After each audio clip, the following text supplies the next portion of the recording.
Subscribe करें और bell दबाएं ताकि कोई खबर रह न जाए।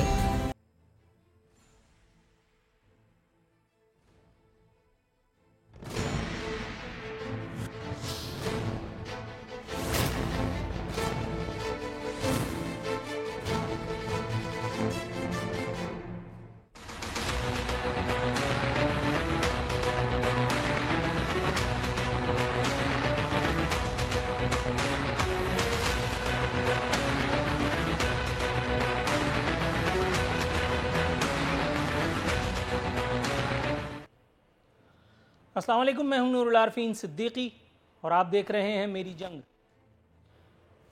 एक अंधे ने एक मुलाजिम रखा ताकि जब कभी लज्जत काम दहन की नौबत आए तो वो उस अंधे को असिस्ट कर दिया करे, महज इशारा कर दे हाथ से और उसके बाद फिर वो अपना काम शुरू कर देंगे। एक इसी तरह की महफिल में गलती से अंधे को कोहनी लग गई उन साहब की।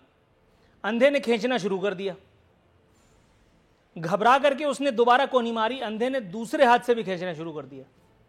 अब के जब उसने दोबारा कोहनी मारी तो अंधे को बिल्कुल, जिसको कहते हैं, उसका दिमाग खराब हो गया और उसने खाना छोड़ करके अपना रुख उनकी तरफ किया और कहा, अबे क्या अंधी मच गई। गोया इसी तरह की अंधी इस एक नाम नेहाद रियासत मदीना में मची है। ये अलग बात के किसी को फिक्र नहीं है। रियासत के उमूर अल्हम्दुलिल्लाह तमाम इदारे खैर से अपना काम इन्वर्टेड कॉमाज में कर रहे हैं। रियासत नाम नेहाद या बिला वजह का मदीना में सब कुछ खैर से है, सब कुछ ठीक ठाक है। सिर्फ शुगर माफिया 230 अरब रुपए डिकार गई है तो क्या हुआ, लेकिन यह खुशी भी क्या कम है कि मेरा वजीर आजम वर्ल्ड कप का जीतने वाला है, हैंडसम भी है, सादिक और अमीन भी है। उसके कटीले नैनों को देख करके मेरे गम भी दूर हो जाते हैं, एक्सेट्रा एक्सेट्रा। ये एक खातून वजीर के अल्फाज में हुर्फ बहुर्फ कोट कर रहा हूं, जरूरत पड़ने पे उनका नाम भी लूंगा।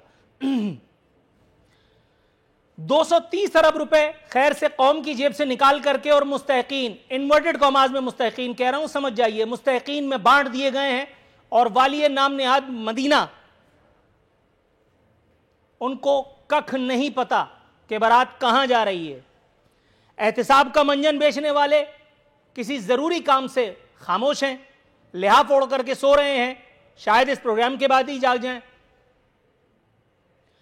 वाली नाम नेहाद रियासत मदीना तो चलो छोड़िए, वो जो अनमोल रतन 51-52 हमारे सीने पे मूंग दलने के लिए रखे हुए हैं काबीना में, उनमें से भी किसी एक को तौफीक नहीं हुई कि कौम के आंसू पोंछने की अदाकारी ही फरमा ले।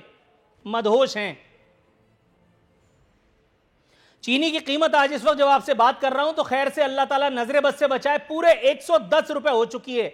लेकिन अगेन आपने घबराना नहीं है, ताकि आपको गुस्ल के फट्टे पे लिटा के नहला धुला करके कफना करके और आपको गड्ढे में ले आकर के गाड़ दिया जाए, क्योंकि सुकून तो कब्र में है, तो जिंदा रह करके क्या करोगे। जाओ। दरियासना हैंडसम सरकार पाकिस्तान ही की तरह आजाद कश्मीर में भी सुनामी लाने के लिए पर तौल रही है, आजाद कश्मीर फतह करने में मशगूल है। यह अलग बात कि यहां एक वजीर की पकड़ हो गई है, पकड़ वो वाली नहीं कि जिस पे किसी को कोई एतराज होता है, जिस पर कोई हाहाकार मचती है, वो मीडिया की पकड़। यानी उनकी एक वीडियो वायरल हो गई जिसमें वो पैसे बांट रहे थे। गंडापुर पैसे लुटाने को आजाद, इलेक्शन कमीशन के जिम्मे बस नाला और फरियाद। वजीर आजम से उसने नोटिस लेने के लिए खत लिखा है, जैसे वजीर आजम इस खत को पढ़ेंगे भी और इसके मुंदरजात पर हुर्फ बहुर्फ अमल भी होगा। इस पर आप सिर्फ हा हा हा कह के स्टोरी को आगे बढ़ा दीजिए। दूसरी जानिब कोरोना का रोना पीटना पूरे मुल्क की तरह सिंध में भी एक बार फिर शुरू किया जा चुका है। जैसा कि हमने पहले ही पेशनगोई की थी कि ईद के करीब इंशाअल्लाह ताला कोरोना एक मरतबा फिर आएगा, वो फिर आ चुका है। मीडिया को हिदायत मिल चुकी हैं, मीडिया रोजाना वो पट्टियां, वो जो कहते हैं ना ब्रेकिंग न्यूज, वो टिकर चलाना शुरू कर चुका है। आज इतनी खिलाड़ी पवेलियन, आज इतने खिलाड़ी हिट विकेट हो गए, आज इतने वेंटिलेटर पे चले गए। काम पूरी दयानतदारी से किया जा रहा है, अल्लाह का शुक्र है। सिंध सरकार शाह से ज्यादा शाह से वफादार निकली है, आवाम से ज्यादा WHO की वफादार निकली है। अब जाहिर है कि जिससे पैसे लेंगे, जिसका माल खाएंगे, उसकी आपने खिदमत भी करनी है। ये बिल गेट्स मामू कोई आपके सगे मामू तो है नहीं जो आपको करोड़ों रुपए अरबों डॉलर दे रहे हैं। ये कभी मुल्क जाम करने के लिए देते हैं, चक्का जाम करने के लिए, कभी वैक्सीन लगाने के लिए देते हैं, और भीख मांग करके अल्लाह का शुक्र है रियासत मदीना खैर से चल रही है। सूबे को, सूबे सिंध को, वहां जहां एक आम आदमी को जिंदा रहने की ना इजाजत थी ना कभी होगी, लेकिन वो एक आदमी जो सन 1978 में फांसी दे दिया गया था, उस एक आदमी का नाम लेकर के यहां पता नहीं कौन से भुट्टे को जिंदा रखने की कोशिश हो रही है उन मीडिया भक्तों के साथ जो एक ट्वीट करते हैं और वहां से दूसरा चमचा रीट्वीट करने की अदाकारी फरमाता है।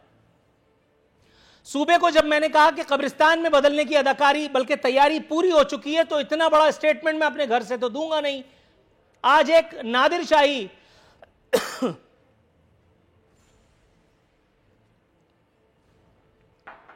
आज एक नादिर शाही इंकशाफ हुआ है, और वो ये कि अब मरीज कोरोना वैक्सीनेशन सर्टिफिकेट के बगैर ओपीडीज में नहीं जा पाएंगे। गोया आप दिल के दौरे से मर जाएं, आप खुजली की बीमारी से मर जाएं, आप किसी निहायत ही अजीब और गरीब चीज से मर जाएं, लेकिन कोरोना अगर आपकी जान ले गया तो रियासत उसे इसकी इजाजत नहीं देगी।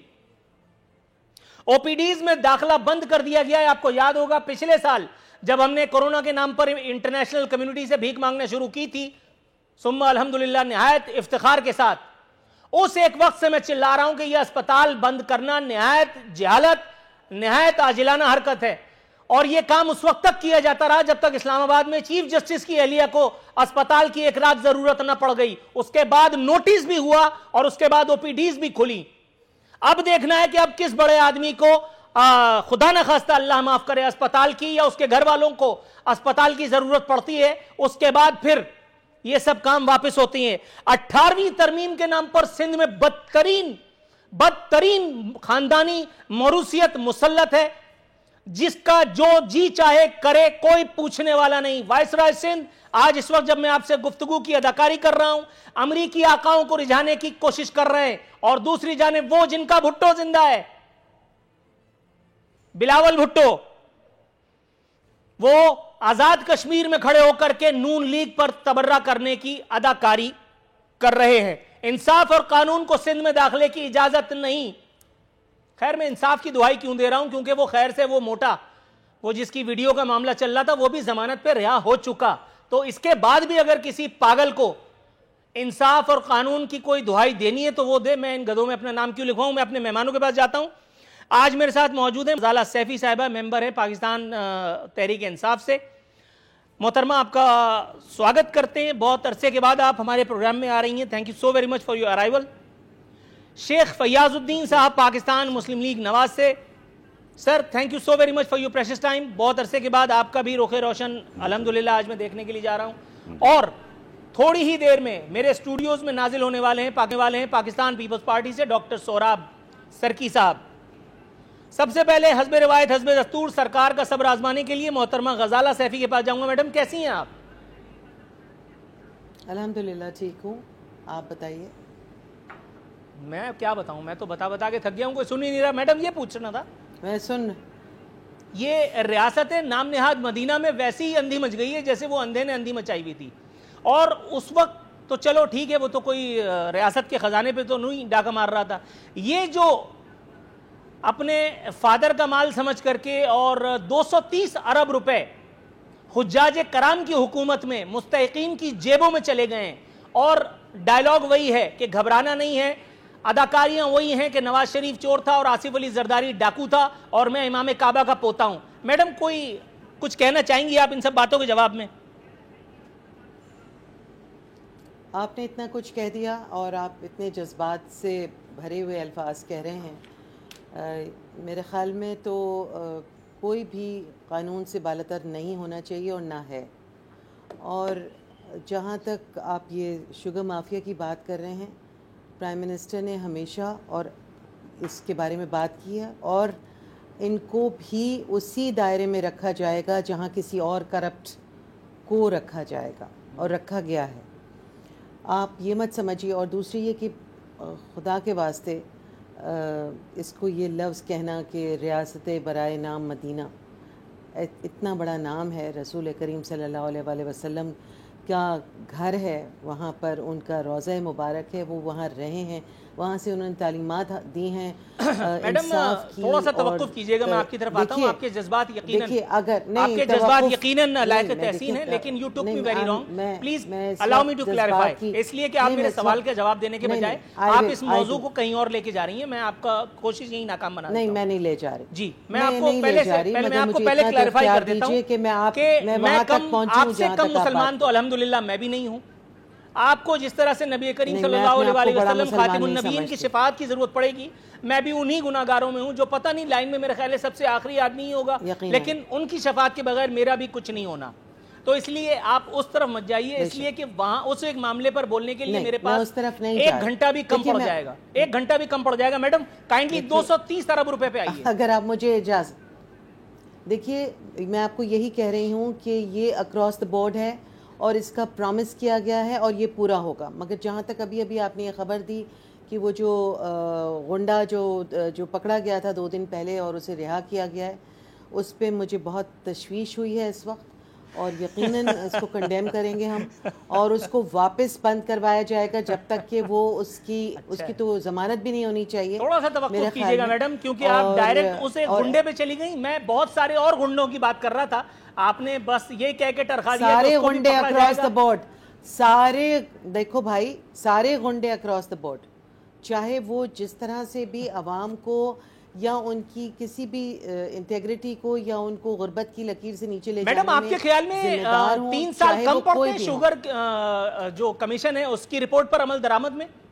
जहांगीर तरीन का आप कुछ नहीं बिगाड़ सके, वो तो मैं पहले दिन से कह रहा हूं कि कुछ नहीं कर सकते। नजरिया जरूरत है। जहांगीर तरीन के तैयारे में भर के शॉपिंग की गई है, अब उसके तैयारे के चक्कर में क्यों अपनी हुकूमत जो है वो खुड्डे लाइन लगवा दी जाए? मैं समझ सकता हूं, बड़े मामलात हैं, लेकिन किसी आजे माजे फीके माजे ताए, किसी कल्लू किसी कोहली को कम से कम अंदर कर दिया होता तो कम से कम मुझे भी इतनी जुबान दराजी का मौका ना मिलता। यहाँ तो बस तकरीरें ही हैं, मतलब हवाई फायर से काम चलाया जा रहा है कि नहीं छोड़ूंगा मार दूंगा। नहीं देखिए, हवाई उससे काम नहीं चलाया जा रहा, रद्द किया गया है इनको, और इनसे बहुत ज़्यादा जहां उन्होंने आके कोशिश की बातचीत करने की, उनको भी एनआरओ नहीं मिलेगा। ये प्राइम मिनिस्टर ने सबके बारे में कहा है, और ये आप इस पे यकीन रखिए कि इस बात पे यकीन रखूं मैडम, थोड़ा सा कंफ्यूज आ गया हूं। कार्रवाई भी होगी, थोड़ा सा तवक्कुफ फरमाइएगा, मैं आपकी तरफ आता हूं। भी होगी। राइट। शेख फयाजुद्दीन साहब, सर मिजाज बखैर हैं आपके? बहुत अरसे के बाद आपका दीदार हो रहा है सर। अल्हम्दुलिल्लाह जी, बारह आपने मोहब्बत से बुलाया तो हाजिरी यकीनी थी भाई। Sir thank you so very much for your arrival. मैं यही पूछना चाहूँगा सर, 230 अरब रुपए, ये रकम इस लायक भी नहीं है कि इसका जवाब दिया जा सके। मतलब उसे गुंडे की ज़मानत पर मोहतरमा ने कंडोलेंस फरमाई, जो कि करनी ही थी। ये भी कहा कि खान साहब ने जो कहा है उस पर किसी दिन अगर मूड हुआ तो अमल दरामद भी होगा।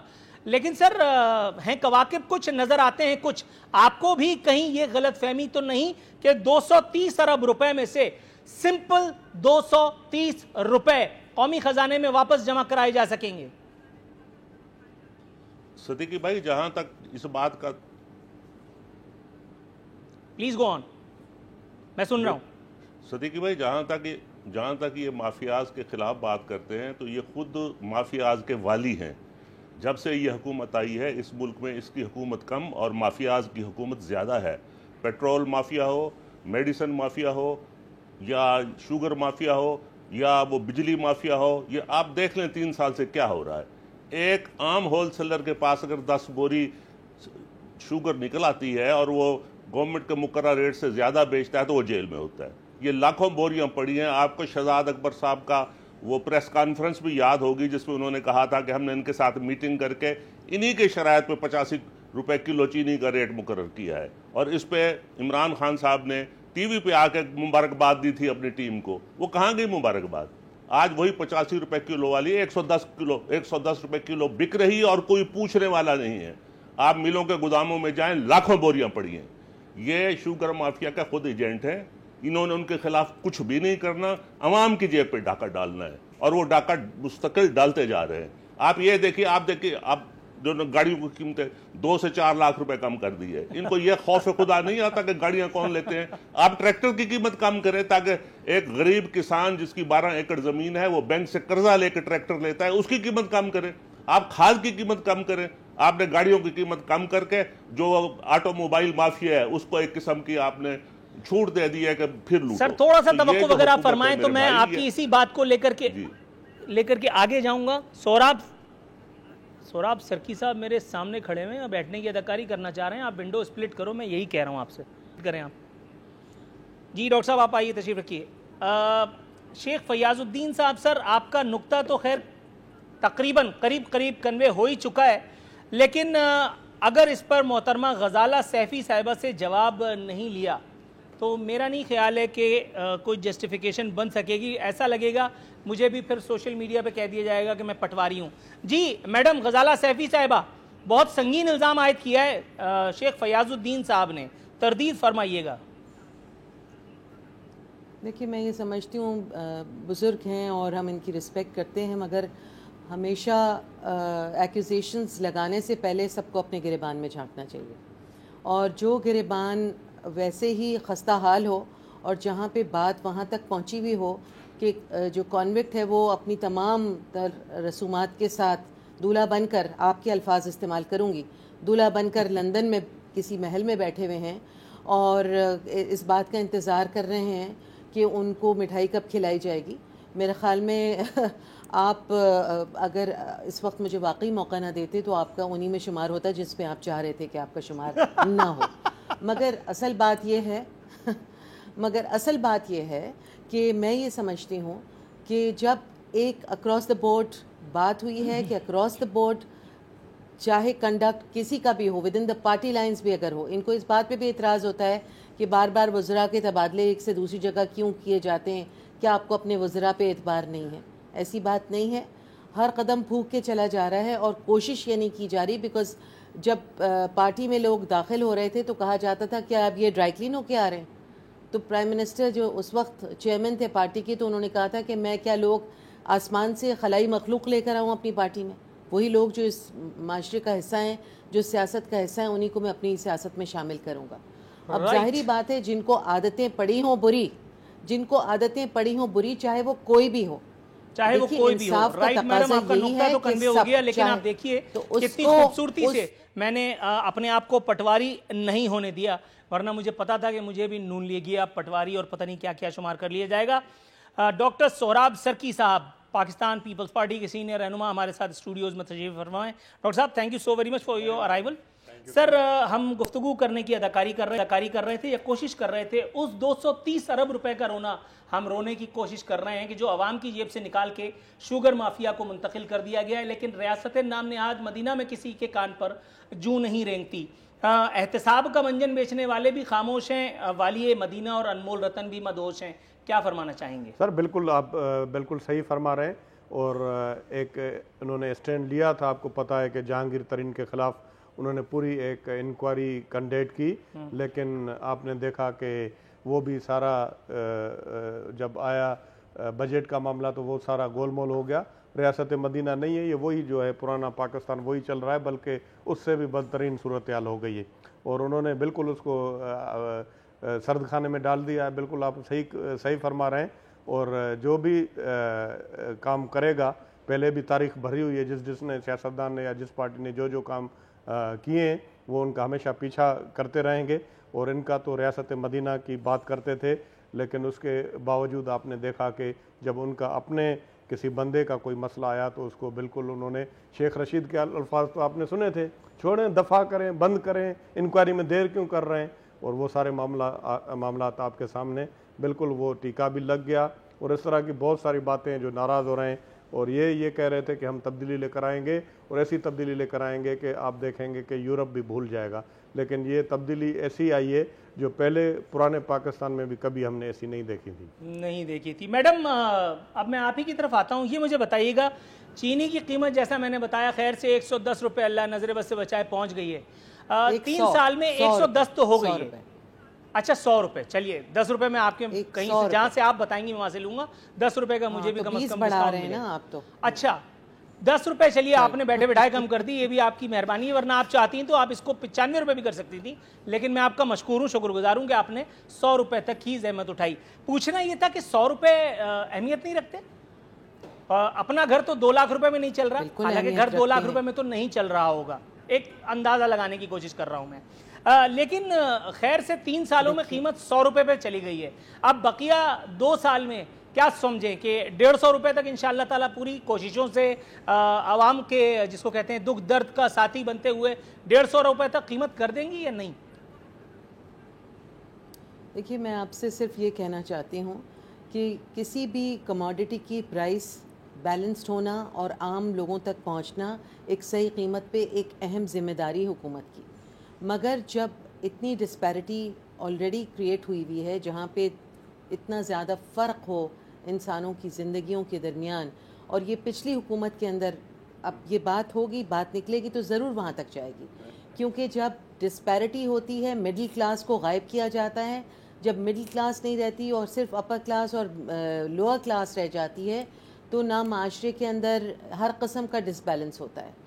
अगर आप ये समझते हैं कि माशरे की बेहतरी के साथ साथ आवाम की जो आम ख्वाहिशात हैं या ज़िंदगी की ज़रूरियात हैं उन तक पहुँचाने में आसान तरीक़े हों, तो उसमें फिर बहुत सारे और लवाज़मात मौजूद होते हैं। सिर्फ आप ये नहीं तवक्को कर सकते पाकिस्तान तहरीक इंसाफ के प्राइम मिनिस्टर से कि वो 2 दिन में चीनी की कीमत कम कर दें, डर के मारे 2 दिन में आटे की कीमत कम कर दें, कहीं और फ्लक्चुएशन हो जाए। नहीं, देखिए आप ये देखिए कि अगर आम इंसान की ज़िंदगी बेहतर करनी है तो उसको विजन के साथ और सही तरीके से इंक्लूजन के साथ उसको हल किया जाएगा। आम इंसान की ज़िंदगी बेहतर करनी है तो चीनी की कीमत बढ़ा देंगे। आम 23 अशियाए ज़रूरिया, 23 अशियाए ज़रूरिया इस वक्त जब बात कर रहा हूं तो 23 अशियाए ज़रूरिया की कीमतें बढ़ चुकी हैं, जिसमें चीनी भी शामिल है और बहुत सारी अशिया भी शामिल हैं। अगर आप चाहें तो मैं आपको बता देता हूं, चीनी, घी, टमाटर, प्याज, अंडे, लहसुन, और पिछली मरतबा पिछले हफ्ते जो शो मैंने किया था, बल्कि पिछले से पिछले हफ्ते 18 रुपए घी और तेल की कीमतों में इजाफा किया जा चुका था। ये आप आवाम की जो हालत बेहतर बना रही हैं, मतलब आप कौन से जिसको कहते हैं कि ऑप्टिशियन से रुजू फरमाती हैं, मेरी आंख पे वो वाला चश्मा क्यों नहीं है? देखिए, अगर आप ये कहना चाह रहे हैं कि अगर सिर्फ ये जो बेसिक कमोडिटीज़ की फौरी तौर पर, जहां कंट्री जो है इतनी ज़्यादा इकोनॉमिक कंडीशन से गुजरी है और जहां पर कोविड जैसी बीमारी जो कि पूरी आपकी नेबरिंग कंट्री के अंदर लोग धड़ाधड़ मरे हैं, मलेशिया में आप हालत देख लीजिए इस वक्त क्या है, और पाकिस्तान इस वक्त तीसरे नंबर पर है पाकिस्तान, और वो भी सिर्फ इस वजह से कि हमने चीनी और अशिया ज़रूरिया की कीमतें बढ़ा दी। मैडम थोड़ा सा तवक्कुफ कीजिएगा, ब्रेक आने वाला है, ब्रेक के बाद इंशाअल्लाह ताला आपका पूरा जवाब सुनूंगा तसल्ली से, तब तक आपको भी मौका मिल जाएगा। मैं आपकी तरफ आता हूँ इंशाअल्लाह ताला। नाजरीन, एक मुख्तसर सा वक्फा।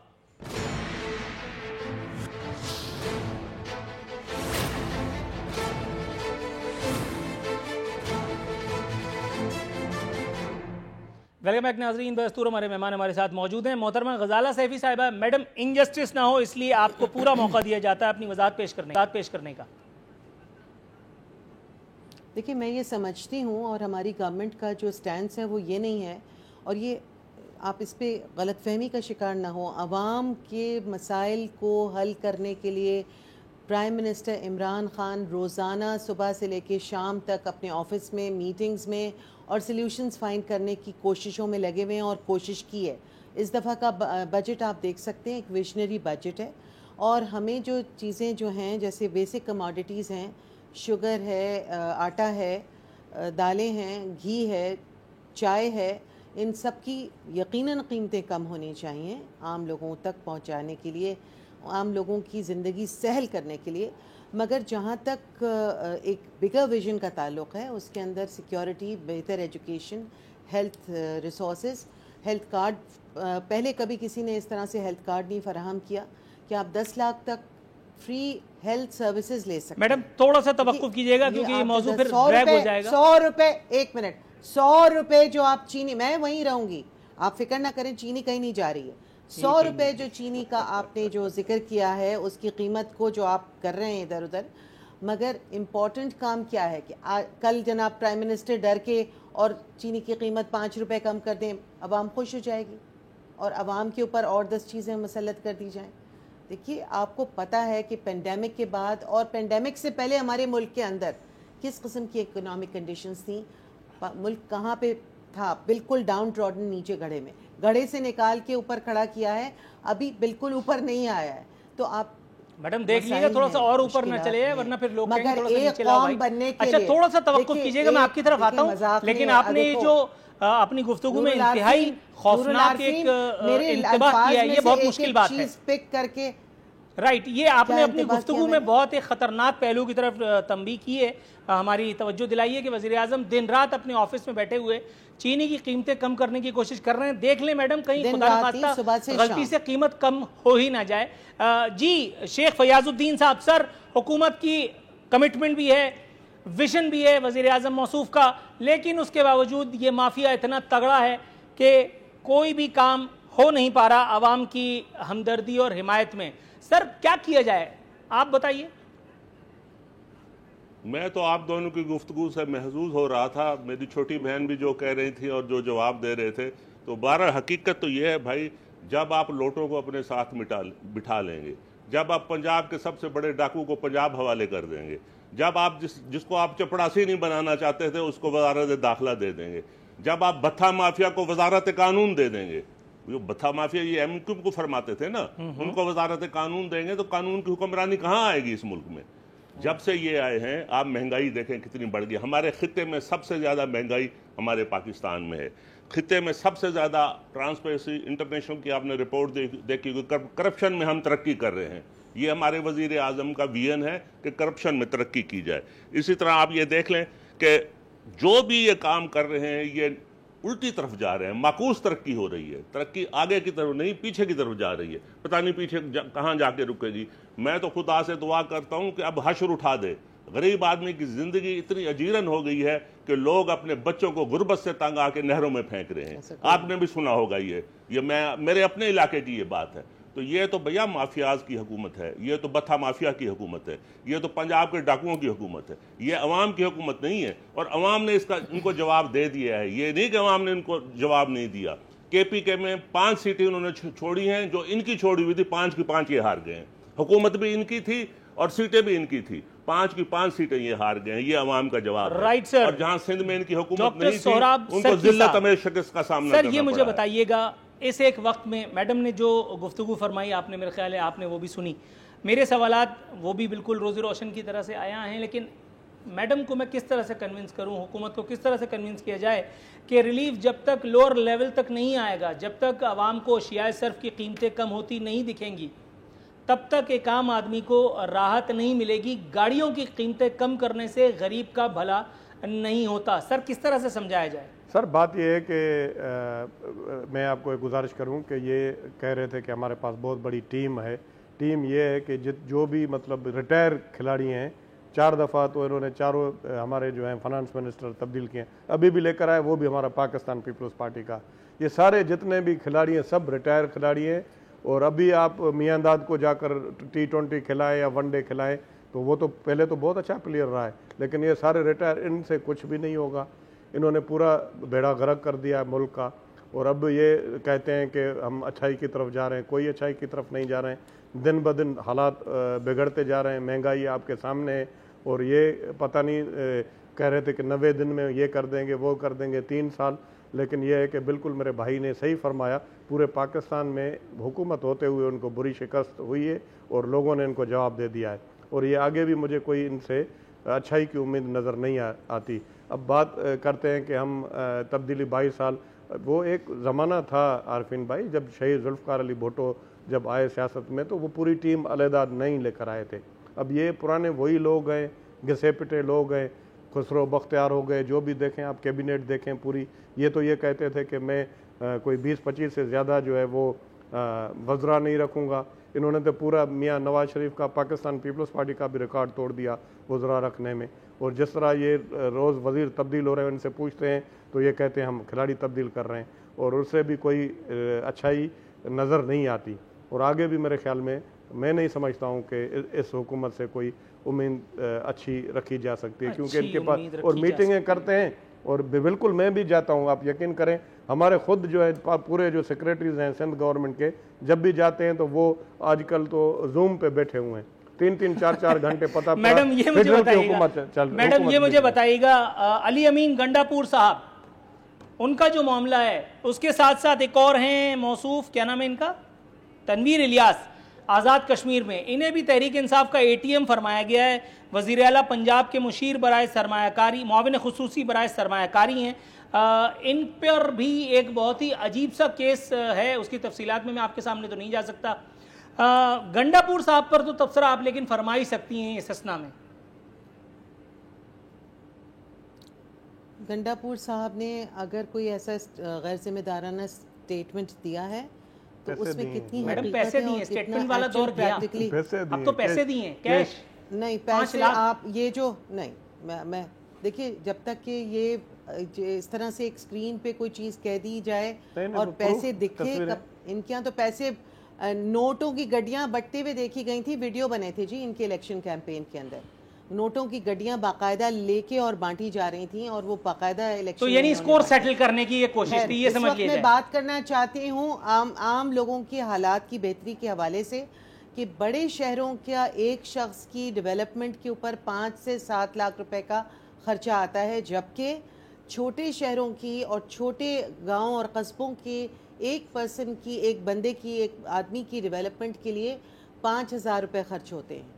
प्राइम मिनिस्टर ने तमाम कई हज़ार विलेजेस को अपग्रेड करने के लिए, जिनकी वाटर रिसोर्सेज यानी कि उनके साफ़ पानी और उनके जो सीवरेज का निज़ाम है उसको इम्प्रोवाइज़ करने, उसको बेहतर बनाने के लिए काम शुरू कर दिया है और इंशाल्लाह 1.5 साल के अंदर बहुत सारे विलेजेस, अब आम आदमी की ज़िंदगी जब बेहतर होती है तो उसका इम्पैक्ट नज़र आएगा। ठीक है, लेकिन ये गंडापुर साहब का क्या करना है मैडम? हो चुके हैं, मगर गंडापुर साहब का तो फिर देखिए अगर ये वाकई ऐसा हुआ है, अगर वाकई ऐसा हुआ है कि पैसे दिए गए तो उसकी भी वीडियो बनाओ ना, किधर है वीडियो उसकी कि पैसे दे रहा है? वो वीडियो दिखा दे मैडम, वीडियो पे मत बात कीजिएगा, वो मोटे की जिसकी मैं बात कर रहा था उसकी सारी वीडियोस मौजूद थी, उसके बावजूद भी जमानत हो गई, तो ये वीडियो का काम नहीं है, ये बात है डिटर्मिनेशन की। If you want to do something आप करेंगे, और अगर आपको करना ही नहीं है तो फिर जाओ, फिर सबूत कम, फिर उसके बाद बड़े मामलात हैं। तो गंडापुर साहब का आपने फिर इख्तिसार के साथ अगर आप बता दें कि इनका क्या किया जाए, फिर मैं ब्रेक पे जाऊं। मैं कोई वर्डिक्ट कहाँ से, मतलब मैं इस पे एक आपके कहे हुए स्टेटमेंट पे या एक क्लिप के ऊपर तो मैं कौन होती हूँ कि अच्छा, क्लिप पे भी नहीं माननी है अगर उसमें हकीकत ठीक हो गया, डन हो गया। 1 मिनट, अगर उसमें अगर कैसे डन हो गया भाई, आप जब नहीं तक बताएंगे नहीं, क्लिप में नहीं मान रही ना मैडम, मुझे पीसीआर में कहा गया कि हमारे पास क्लिप है, चलाएं, आपने तो मानना नहीं, तो मैंने अल्फाज का जखीरा मौजूद है जिसमें ज्यादातर नेगेटिव अल्फाज हैं। अगर एक कॉलम बनाया जाए जिसमें एक तरफ पॉजिटिव अल्फाज हो और नेगेटिव, तो आपकी गुफ्तगू के अंदर मेरे ख्याल में 90% जो है वो नेगेटिव अल्फाज है। मैडम, डॉक्टर सौराब सर की फरमा रहे सबके लिए, हमारे से कौन सी रियायत है किसी से? और इनसे सौराब सरकी साहब जो हैं, अभी थोड़ा सा देखिए आप, तो अभी तो शुरू हुआ है मैडम, अगला सेगमेंट तो सौराब सरकी साहब के साथ ही था, थोड़ा सा तवक्कुफ कीजिएगा, या वक्फे का वक्त हुआ, इंशाल्लाह वक्फे के बाद हाजिर।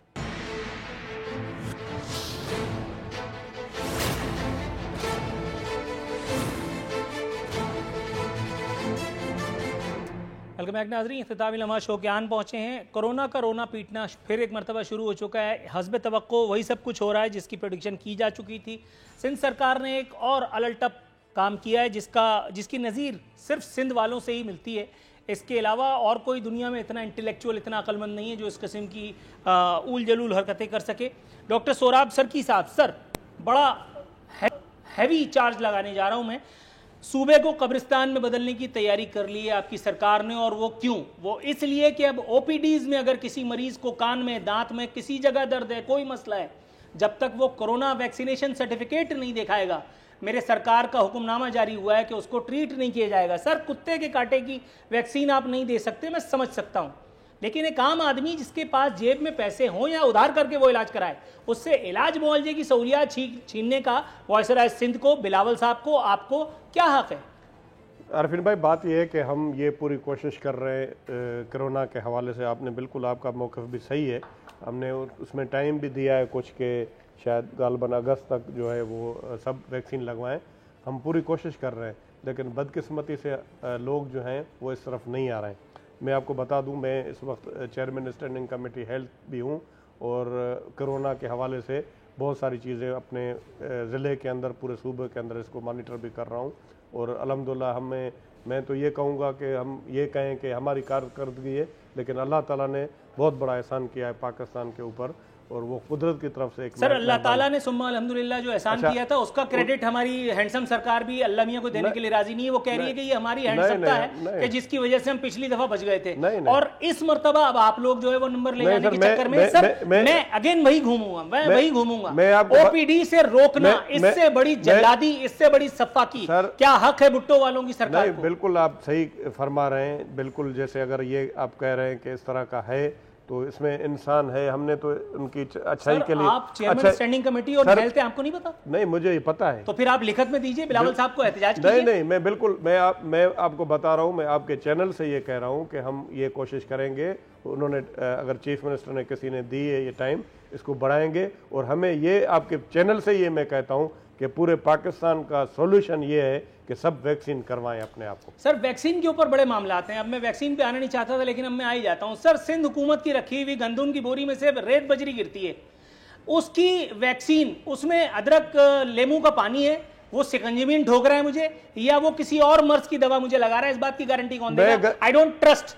आप इस पे ट्रस्ट करें। अब मैं उस पे कोई तबसरा नहीं करूंगा। गंदम की बात कर रहे हैं और उसमें कोई कमी पेशी हो सकती है, बिल्कुल आप सही फरमा रहे हो। उसमें गलतियां भी हैं, मुख्तलिफ वक्तों में रही, हमारी गवर्नमेंट में भी हो सकती है, नैब में भी कैसे चल रहे हैं। लेकिन वैक्सीन के हवाले से मैं आपको गारंटी करता हूं कि पूरी दुनिया से आ रही हैं, हम भी मंगवा रहे हैं, और लोगों को ये कहें कि मेहरबानी करके वैक्सीन लगवाएं, उसमें कोई गड़बड़ नहीं है इंशाल्लाह। शेख फयाजुद्दीन साहब, सर ये मुझे बताइएगा, इंसाफ और कानून को सिंध में दाखिले की इजाजत क्यों कर नहीं? देखें, बात यह है कि ये पाकिस्तान एक वफाक है जो 4 सूबों ने मिल के बनाया है। अब गिलगित बिल्तिस्तान भी इसमें शामिल हो गया है, आज़ाद कश्मीर तो खैर अपना एक है। तो 18वीं तरमीम के तहत ये इख्तियारात सूबों के पास है और उनके पास रहने चाहिए। लोगों को अपने फैसले खुद करने का हक होना चाहिए, खा वो सिंध के हों, खा पंजाब के हों, खा KP के हों या बलूचिस्तान के हों। जब वफाक उनमें मुदाखलत करेगा तो फिर एहसास महरूमी पैदा होगी। उन इलाके के लोगों को अपने फैसले खुद करने चाहिए। और अगला इलेक्शन जो है आने वाला, जो 22 में हो या 23 में, ये मेरे अल्लाह को पता है, अगर वो गैर जानबदाराना और मुनसफाना हुआ तो लोग अपना फैसला दे देंगे उनकी कारकर्दगी पे। जैसे आपने देखे KPK में दे दिया फैसला 5 सीटों पे। उन्होंने जहाँ पे 8 साल से उनकी हुकूमत है, 5 की 5 सीटें हार गए। पंजाब में भी इनकी हुकूमत है, लेकिन हम ये नहीं कहते कि वो भी इनकी 3 सीटें थी, 3 के 3 हार गए। और सिंध में तो इनको जिल्लत में शिकस्त हुई है। वो आपने देखा है कि जो इनकी अपनी जीती हुई सीट थी वो अब 6ठे नंबर पे आ गई है। ये इनकी कारकर्दगी है। तो जहाँ तक कारकर्दगी का ताल्लुक है, इसका फैसला अवाम ने करना है, किसी इदारे ने नहीं करना। और इंशाल्लाह जब ये वक्त आएगा इलेक्शन का तो आप देखेंगे कि जिन लोगों ने माजी में अच्छी कारकर्दगी की है, लोग उनको फिर वोट से नवाजेंगे। और अगर इनके वादों के पे इन्होंने अगर जिंदगी गुजारनी है तो इनके वादों से घर नहीं चलता। अब मुझे ख्वाब बेचाने दो, तो ये वादों से काम नहीं चलेगा नूरुल आलमी साहब, जब तक लोगों को उनके घरों तक रिलीफ नहीं पहुंचेगा। महंगाई आप देखें डबल डिजिट से क्रॉस कर गई है। चीनी जो 55 रुपए थी आज आप 110 बता रहे हैं। घी जो 130 रुपए था आज वो 300 कुछ रुपए। चीनी नाम का कोई चीज दुनिया में मौजूद ही नहीं है, वरना मैडम को बुरा लग जाएगा। और अगर मैडम को बुरा लग गया तो बड़े मामलात हैं। थोड़ा सा तवक्कुफ आप कीजिए, मैं आपकी तरफ आता हूं। चीनी को चीन में भेज देते हैं, चले पाकिस्तानियों को नहीं खिलाते। चले ठीक है आपकी बात। सर मैडम मैं आपकी तरफ आने की तमन्नाई हूं। ये मुझे बताइएगा, 18वीं तरमीम के नाम पर क्या मैं गलत कह रहा हूं कि सिंध पर बदतरीन आमरीत मुसल्लत है? शेख फयाजुद्दीन साहब ने नहायत हौलाहत रखते हुए पाकिस्तान पीपल्स पार्टी और खुसूसन डॉक्टर सोराब सरकी से शफकत का बर्ताव किया। मैं चाहता हूं आपके हाथ में ये फुल टॉस आए। मैडम ये मुझे बताइएगा, अगर विफाक मुदाखलत नहीं करेगा, विफाक की मुदाखलत के बाद अगर सिंध में ये हाल है और विफाक ने भी अगर कान पकड़ लिए, तो फिर हम लोग किधर जाएंगे? कौन हमारा वाली वारिस है? और कोरोना वैक्सीनेशन के ऊपर जो मैंने बदएतमादी का इजहार किया, मैडम काइंडली उस तरफ भी आइएगा कि अगर गंदम की बोरी में से रेती बजरी निकल रही है तो वो जो दवा नन्ही सी मेरे जिस्म में दाखिल की जा रही है, कौन मामा जमहूरियत का, ये मुझे बताएगा कि ये वही दवा है जो बिल गेट्स मामू ने भेजी थी? देखिए, जो सवालात तो बहुत अजीब से हैं मगर हकीकत से पर मबनी हैं। देखिए, सिंध के अंदर या किसी भी सूबे को 18वीं तरमीम एक ज़िम्मेदार ज़िम्मेदारी दी जाती है सूबों की हुकूमतों को कि वो अपने मामलात को सहल तरीक़े से हल करें, मगर ऐसा नहीं हुआ। सिंध के हालात आप जानते हैं कि पहले सिंध को कितने साल भुट्टो ज़िंदा है और कब तक ज़िंदा रहेगा। देखिए, एक लेगेसी होती है किसी पार्टी की, अगर उसको आपने ज़िंदा रखना है तो ऑब्वियसली भुट्टो नहीं मैंने आप नाराज नहीं कोई गलत अल्फाज इस्तेमाल नहीं किए। मैं बिल्कुल नाराज नहीं नाराज नहीं हो, मेरी बहन है आप। भुट्टो के लिए आप नहीं कहें, बाकी भुट्टो ने तो पूरा आइन दिया हुआ है। इमरान खान भी भुट्टो की वजह से प्राइम मिनिस्टर है, उसने तो खिदमत की है। सुनने को कुछ तैयार नहीं है, इतने जज्बाती मत हो। मेरी बहन है, भुट्टो साहब के नाम पे तो जज्बाती हो जाते हैं। मतलब भुट्टो की लेगेसी, भुट्टो की ये कहें आप नहीं हो जज्बाती, जिंदा रहेगा ये नहीं कहें आप सुलझी हुई मेरी बहन है, आपसे ये तवक्का नहीं थी। जी मैडम प्लीज गो ऑन। देखिए, एक बात सुनिए, देखिए भुट्टो जो है, भुट्टो की लेगेसी जिंदा रखने वाले लोगों को भुट्टो के नक्शे कदम पे चलना चाहिए था। बिल्कुल, कि अगर वो भुट्टो के नक्शे कदम पे चलते तो आप लोग सिर्फ भुट्टो का नाम क्यों लेते हैं? जरदारी भी तो उसी मार्च पास्ट का हिस्सा था जिसमें भुट्टो को की लेगेसी को इतना चढ़ाया गया। बेनज़ीर के कातिलों का आज तक पता क्यों नहीं चला सके आप लोग? भुट्टो की बेटी थी, तुम्हारी पहली वुमन प्राइम मिनिस्टर थी और तुम्हारी हुकूमत थी, क्यों नहीं ढूंढा उसके कातिलों को? क्यों गायब हो गए उनके सारे शवाहिद और सब कुछ? देखिए, ये बातें बहुत लंबी हैं, इन बातों में हम पढ़ना नहीं चाहते, मगर भुट्टो की हुकूमत रही, पाकिस्तान पीपल्स पार्टी की हुकूमत रही। अगर टाइम नहीं है सब इसका जवाब दे देता आपको, आज मेरी भी बहन है, बिल्कुल सारा जवाब दे देता भाई। आज भी सुन तो लेना, आज भी भाई, आज भी है पीपल्स पार्टी की हुकूमत सिंध के अंदर। वो एक नेशनल पार्टी थी, इंटरनेशनल अक्लेम का आदमी था भुट्टो। यकीन जानिए, ये बहन भाई की मोहब्बत देख करके मेरी तो आंखों में आंसू आ गए, मेरी तो चीखें ही निकलने वाली थी। जितनी मोहब्बत से अल्हम्दुलिल्लाह ये प्रोग्राम वाइंड अप की तरफ जा रहा है। काश पाकिस्तान तहरीक इंसाफ और पाकिस्तान पीपल्स पार्टी इसी बरादराना और बल्कि भाई बहन वाली शफकत के साथ कपड़ा और थोड़ा सा रिलीफ थोड़ा सा कपड़ा और मकान छीन लिया गरीबों का। राइट मैम, और और उसके बाद ना अर्बन को सुकून दिया ना रूरल को। तो आप बताइए कि ये 18वीं तरमीम। सर, मैं आपसे आखिरी सवाल पूछने की अदाकारी फरमाना चाहता हूं डॉक्टर सोराब सर की, बहुत कम टाइम है सर। वायसराय सिंध अमरीकी आकाओं को कहते हैं लोग लुभाने के लिए गए हैं वहाँ। शेख रशीद साहब ने फरमाया कि अप्रूवल के लिए गए हैं ताकि ये धड़म तख्ता हो, उसके बाद फिर अपनी रोजगार का कोई बंदोबस्त हो। क्या फरमाएंगे सर? मेरे ख्याल में वो अपने निजी दौरे पर गए और इनको अगर इस तरह का डर है, और ये है ही, आपको पता है कि जिस तरह आए सबको पता है, इस वजह से ये घबरा रहे हैं। इनको घबराना नहीं चाहिए। इंशाल्लाह ताला हम आएंगे तो जिस तरह हमारी फ़िलसफ़ा है पार्टी का जो मंशूर है शहीद जुल्फ़िकार अली भुट्टो साहब का, बेनज़ीर साहबा का, अवाम की ताकत से आएंगे, अमेरिका की मदद से नहीं आएंगे। अमेरिका की मदद से नहीं आएंगे, और अगर अमेरिका से कोई टेलीफोन कॉल आई तो भी आप कहेंगे कि सानू की? हमने तो हमेशा, आपको पता है कि ये नेटो का जो रास्ता था पाकिस्तान पे। सर, वाइंड अप की कॉल आ चुकी है। नाजरीन, ये था आज का प्रोग्राम। शेख फयाब, मोहतरमा गजाला सैफी साहिबा, डॉक्टर सोराब सरकी साहब, तीनों का एक मरतबा फिर शुक्रिया अदा करता चलूँ। कल इंशाअल्लाह बशर्ते फुर्सत बशर्ते ज़िंदगी हाजिर खिदमत होंगे। फ़ी अमानिल्लाह।